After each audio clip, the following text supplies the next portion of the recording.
Learning new characters and words from a list is rarely a good idea, but there are exceptions. Let's have a look at 5 types of vocabulary lists and how to use them to learn Chinese.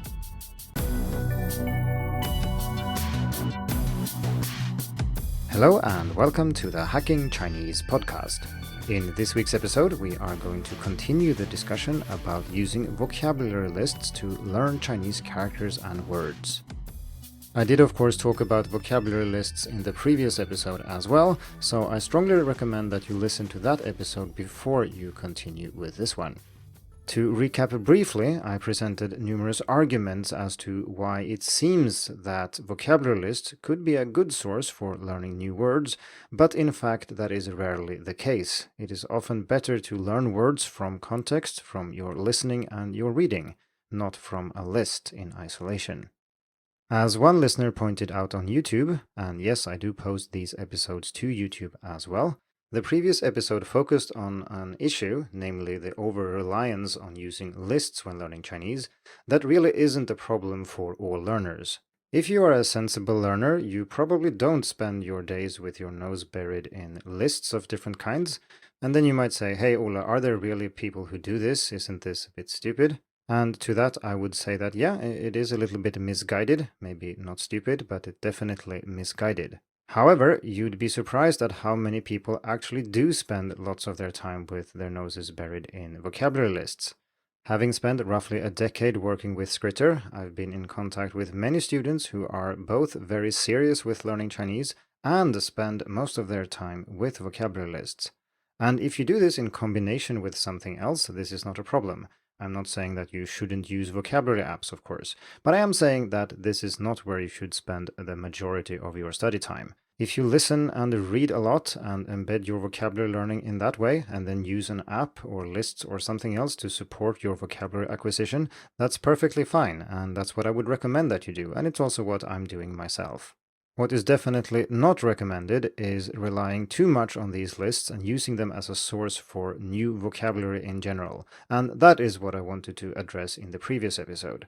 The effect of that was that I didn't focus that much on what you can do with lists and what you as an ambitious or serious or independent learner should do with lists. So that is what we are going to talk about in this episode, where I have selected 5 different types of vocabulary lists and I will discuss how to use them. I will not try to dissuade you from using them, I already did that in the previous episode, but I want to preface this by saying that these are niche cases and specific usages of these lists, so I still don't recommend that you use lists as your main source of new words and characters. So today I'd like to cover frequency lists, textbook vocabulary lists, proficiency test lists, special purpose lists, and finally semantic and thematic lists. I did of course mention several of these list types in the previous episode, so there will be some overlap, but in this episode I want to focus on the positive cases, i.e. how you can use these lists to learn more Chinese. So let's start with frequency lists, because everybody knows that if you learn the most common words first, you stand a better chance of understanding what people say and write, and you can also express yourself better if you've mastered the basic building blocks of the language. And of course, the more common the building blocks are, the more useful they will be. To illustrate this, I wrote an article on Hacking Chinese a few years ago where I only used the most commonly used 1,000 words in English to write about which words you should learn and where to find them, and I'll put a link to this article in the description. But most people who read this article didn't realize that I only used the 1,000 most common words in English. They even asked, where is the article you talked about where you use only the 1,000 most common words? And it was the article they just read.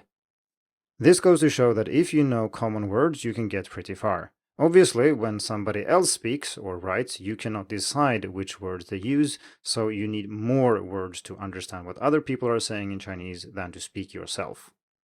So if you're going to use lists to learn Chinese, I think frequency lists can be very useful, and of course I have all the caveats that I mentioned in the previous episode, but the most important thing when you use frequency lists is that you choose one that is based on a corpus containing the type of language you want to learn.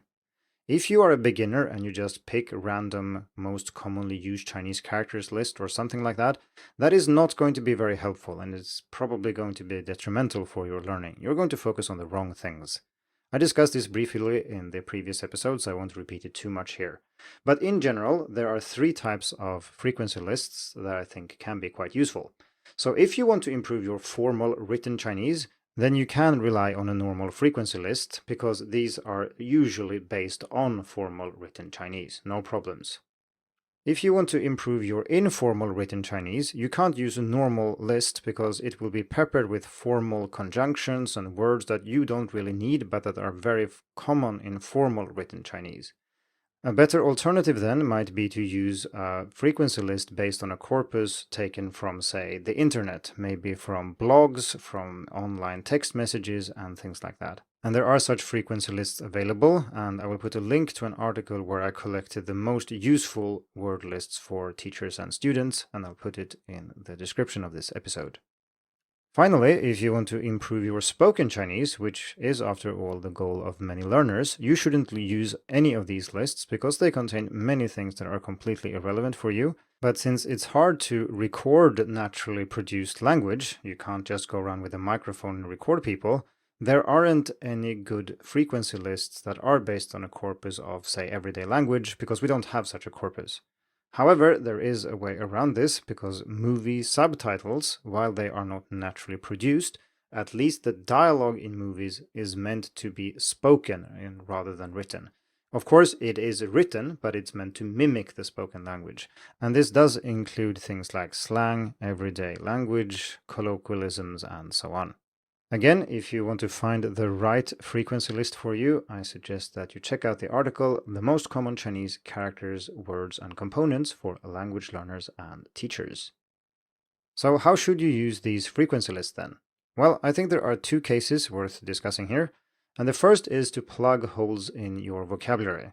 And by that, I mean that you're not learning, well, you are learning new words from this list, but these are words that you really should have learned earlier. And I'll explain what I mean with that in a second.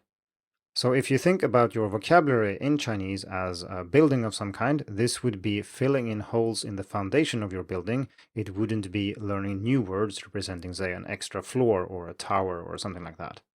One way to do this is to use a list regularly to check if you are missing very important or very common words.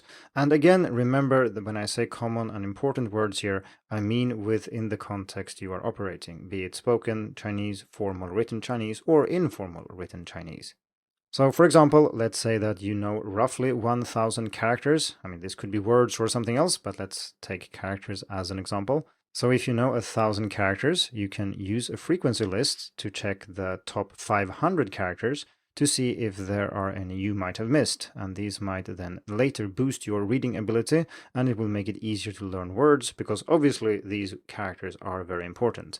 And they are also more common than other characters you might learn simply by continuing reading the book you're reading or something else. I once did this myself with the 3,000 most common characters in Chinese. And many of these characters I knew because I'd learned words they were in, but I hadn't studied them as characters in themselves. Many of them were completely familiar, and then a number of them were also completely new. And after making sure I knew these characters individually, I found it much easier to read, and I was able to learn words much more quickly, not just by studying them, but also by absorption when reading, because I could make sense of more of what I was reading, and I could see the structure of the words and so on. Naturally, I knew more than 3,000 characters when I did this. I did not know, say, 1,500 characters, and then I gradually expanded to 3,000 by memorizing a dictionary. That wouldn't have been good at all, but I knew many more than 3,000 characters. I just made sure that I knew all the characters and hadn't missed important ones. Another way you can use frequency data is if you have it available in an app of some kind, and maybe this is more relevant for app developers and teachers, but of course by making frequency data available for students, you can help them decide if a word is worth learning and what they should do with it. As an independent learner, you can still do this. So for example, if you look up a character in a dictionary that has some kind of indication of how common this word or character is, well, then you can use that data to determine if this is worth learning or not. The problem is that if this takes a long time to do, so let's say you have to look it up on a website and it takes you a few minutes to do this, it's of course not worth it. You're much better off just ignoring it and learning it if it comes up again later. Like I said in the previous episode, you can either rely on frequency in a frequency list, as I've been discussing here, but you can also rely on the frequency in the language you encounter yourself. So if you are reading something and something comes up often in the text you read, well, then you learn that. It doesn't matter if it's common in the language as a whole, but it does matter that it's common in the kind of Chinese that you are reading.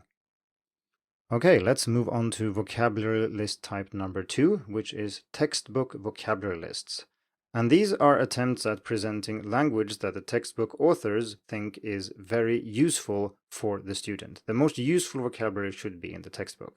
This might or might not coincide with the most frequent words and characters, of course, but this depends on the kind of textbook we're talking about. So, for example, in a beginner textbook, we might have many words that are very important if you're just started learning Chinese and you want to function as a tourist, for example, but which might still not be very common in the language as a whole. So say words for Chinese, airport, and toilet are of course fairly common in the language as a whole, but they are certainly not on the, say, top 50 or something. But if you are a beginner, learning these words is extremely important because they are very practical and just generally very good to know. Ideally, this would work on higher levels too, or with textbooks that have a specific focus, but in my experience, this is rarely the case, and this is one of the things that I've been the most annoyed at throughout my Chinese learning journey, namely that there are so many words in textbooks that are way too hard and are not very useful to know at all, and they are included seemingly for no very good reason at all. Another problem with textbooks is that sometimes they also delay very useful words and put them late in the textbook, which of course diminishes the usefulness of the whole thing. I've tried to figure out why this is the case, and my best guess so far is that it's because most textbook authors are native speakers and they only have a secondary experience of what it's like to learn Chinese, and then they underestimate how tricky it is to learn new vocabulary.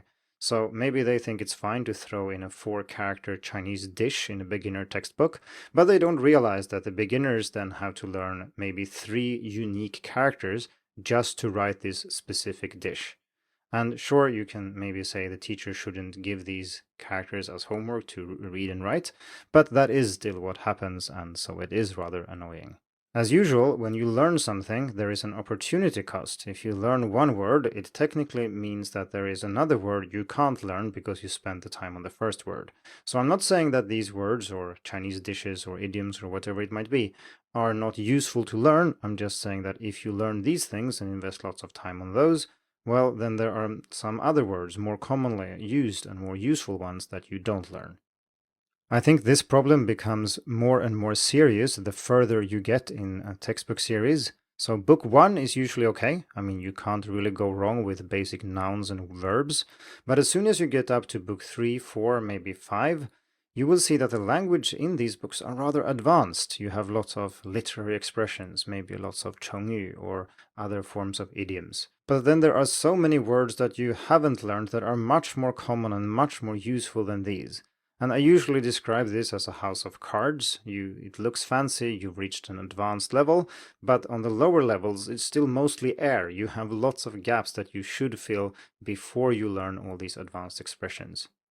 If you want to avoid this problem, you can use more than one textbook in parallel, and this is something we discussed in episode 95. Let's move on to the next type of list, which is proficiency test lists, such as for HSK or TOCFL. So these lists are supposed to show what type of vocabulary or the words and characters you need for a certain level of these proficiency exams. That means that this seems to be a good mix between the textbook approach, where you try to get the most useful words, and the frequency list approach, where you try to get the most frequent words. And this is largely the case. So if you look at, say, HSK 1, the lowest level, you will find that these words that are useful for people on this level.